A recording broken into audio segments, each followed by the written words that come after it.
बेटा अब है हमारे पास exercise 6.2 parallel lines and a transversal.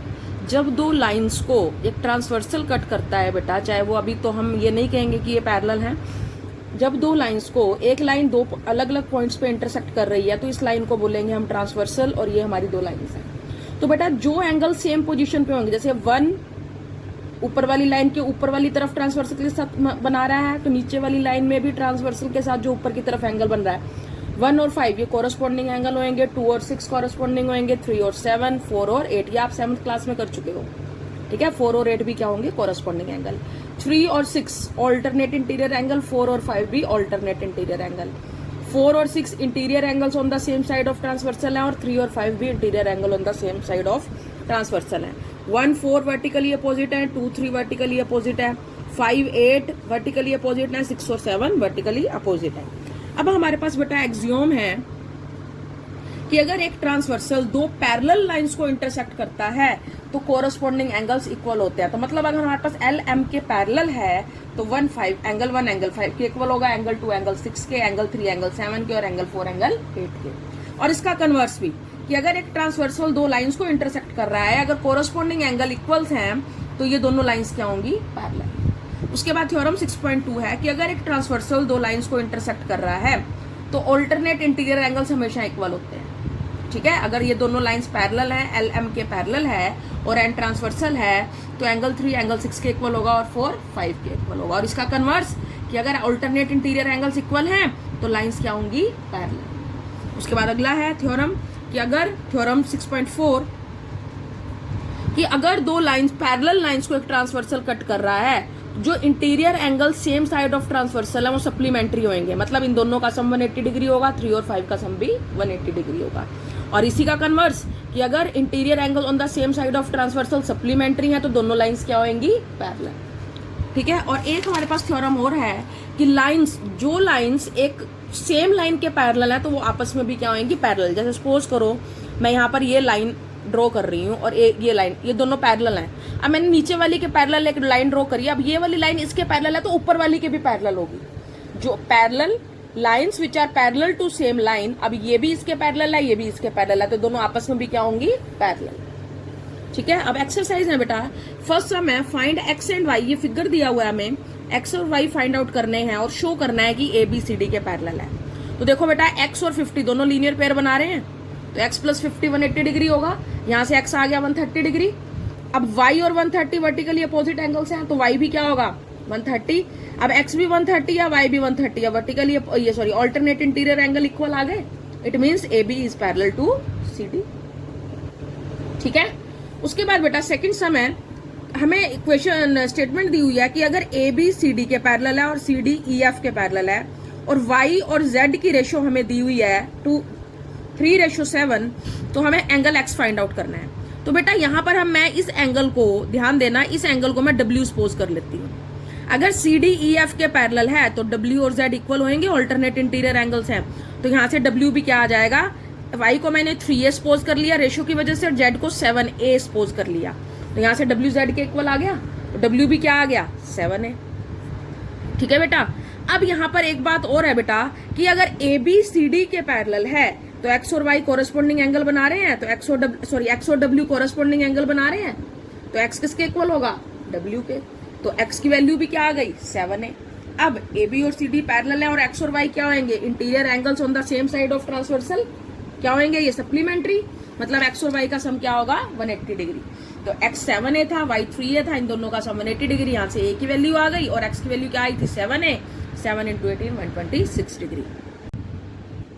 अब है बेटा सम नंबर 3, इसमें हमें दिया हुआ है लाइन ए बी जो है वो सी डी के पैरेलल है, इसका भी फिगर हमें दिया हुआ है और ई एफ जो है वो सी डी के परपेंडिकुलर है, मतलब ये एंगल कितने डिग्री का है, 90।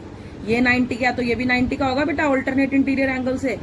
हमें फाइंड आउट, और एंगल जी ई डी मतलब ये पूरा एंगल हमें दिया हुआ है 126 डिग्री का और हमें फाइंड आउट करना है एंगल ए जी ई मतलब ये वाला एंगल, एंगल एफ जी ई ये वाला एंगल और एंगल जी ई एफ ये वाला एंगल, ये फाइंड आउट करना है हमें। सबसे पहले देखो बेटा एंगल जी ई डी पूरा 126 दिया हुआ है और angle F E D 90 degree है, यहाँ से मैं एंगल जी ई एफ निकाल सकती हूँ। एंगल GED किसके कॉम्बिनेशन से बना है? GEF प्लस FED 126 है। GEF FED 90 डिग्री का है, तो यहाँ से GEF कितना आ गया? 36 डिग्री।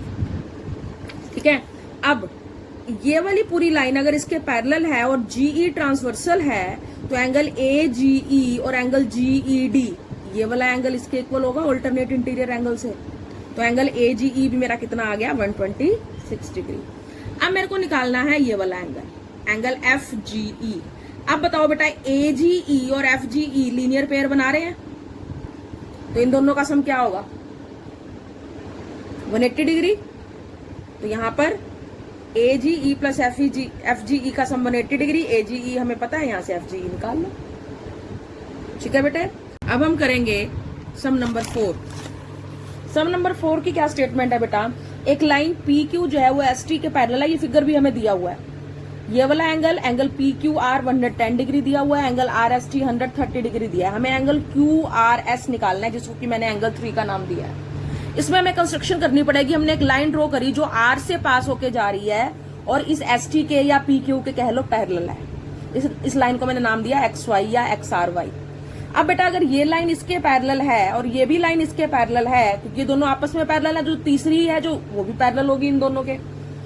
अब इन दोनों का सम, ये interior angle on the same side of transversal है 110 डिग्री और एंगल 1, तो इन दोनों का सम 180 डिग्री होगा।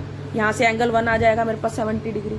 सिमिलरली ये वाली लाइन इसके पैरेलल है और SR ट्रांसवर्सल है हमारे पास, तो एंगल 2 और 130 का सम भी 180 डिग्री होगा। Interior angles on the same side of transversal are supplementary. यहाँ से एंगल 2 आ गया 50 डिग्री।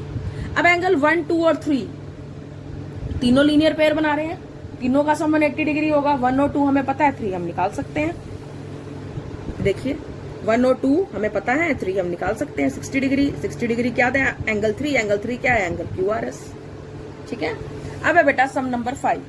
सम नंबर 5 में भी बेटा हमें फिगर भी दिया हुआ है कि ये वाली लाइन ABCD के पैरेलल है। एंगल APQ हमें 50 डिग्री दिया हुआ है और एंगल PRD 127 डिग्री दिया हुआ है। X और Y निकालने हैं हमें। सबसे पहले तो बेटा अगर ABCD के पैरेलल है और PR एक ट्रांसवर्सल है, तो एंगल APR और PRD ये दोनों एंगल ऑल्टरनेट इंटीरियर एंगल आएंगे। इसका मतलब 50 प्लस Y 127 डिग्री के इक्वल आ जाएगा। यहाँ से Y 77 डिग्री आ गया। सिमिलरली अगर ABCD के पैरेलल है और PQ ट्रांसवर्सल है, तो X और 50 डिग्री ऑल्टरनेट इंटीरियर एंगल बन रहे हैं, तो X कितने डिग्री का आ गया? 50 डिग्री का। ठीक है, अब है बेटा सम नंबर 6। सम नंबर 6 में हमें दिया हुआ है बेटा, इसकी पहले स्टेटमेंट पढ़ेंगे हम, काफी लंबी स्टेटमेंट है इसकी, कि PQ और RS दो प्लेन मिरर्स हैं जो कि पैरेलल हैं एक दूसरे के। एक रे, इंसिडेंट रे AB, उसने PQ को B पर स्ट्राइक किया और BC के अलोंग रिफ्लेक्ट हो गई। उसके बाद वो RS को C पर स्ट्राइक करके CD के अलोंग रिफ्लेक्ट हो गई। हमें प्रूव करना है ABCD के पैरेलल है। अब बेटा ध्यान रखना, PQ और RS हमें ऑलरेडी पैरेलल दिए हुए हैं। ठीक है बेटा, तो हमें क्या दिया हुआ है? PQ plane mirror, RS plane mirror के पैरेलल है। हमने क्या कंस्ट्रक्शन की बेटा? हमने इन दोनों के ऊपर परपेंडिकुलर गिरा दिए, PQ के ऊपर NB और RS के ऊपर MC। अब अगर ये दोनों मिरर पैरेलल हैं, तो इनके परपेंडिकुलर भी आपस में क्या होंगे? पैरेलल होंगे। तो BN और MC आपस में क्या होंगे? पैरेलल होंगे। अब एक बात और आपने ध्यान रखनी है बेटा, आपने साइंस में किया होगा कि इंसिडेंट रे और रिफ्लेक्टेड रे जो है नॉर्मल के साथ, परपेंडिकुलर के साथ सेम एंगल बनाते हैं। मतलब एंगल 1 एंगल 2 के इक्वल होगा और एंगल 3 एंगल 4 के इक्वल होगा। आगे बेटा समझ में ही पता है ना, एंगल 1 2 के इक्वल होगा और एंगल 3 एंगल 4 के इक्वल होगा। अब क्योंकि ये नॉर्मल्स BN और CM पैरेलल है और BC ट्रांसवर्सल है, तो एंगल 2 एंगल 3 के इक्वल होगा। एंगल 2 एंगल 3 के इक्वल ऑल्टरनेट इंटीरियर एंगल्स हो गए, तो यहां से हम ट्वाइस ऑफ एंगल, दोनों तरफ 2 से मल्टीप्लाई कर दो, तो ट्वाइस ऑफ एंगल 2 को मैं एंगल 2 प्लस एंगल 2 लिख दूं, ट्वाइस ऑफ एंगल 3 को एंगल 3 प्लस एंगल 3।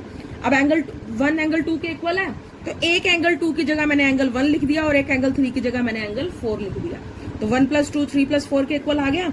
अगर 1 प्लस 2 3 प्लस 4 के इक्वल है और ये लाइन ट्रांसवर्सल है, ये पूरा एंगल इस पूरे एंगल के इक्वल है, ये लाइन ट्रांसवर्सल है, तो ABCD के पैरेलल आ गई। यही हमें प्रूफ करना था। ये देखिए, since alternate interior angles equal है, BC transversal, it means AB is parallel to CD। Thank you बेटा, यहाँ पर हमारी एक्सरसाइज 6.2 फिनिश हो गई है और आपने इसको अच्छे से करना है और इस चैनल को आप सब्सक्राइब जरूर करना और लाइक भी जरूर करना।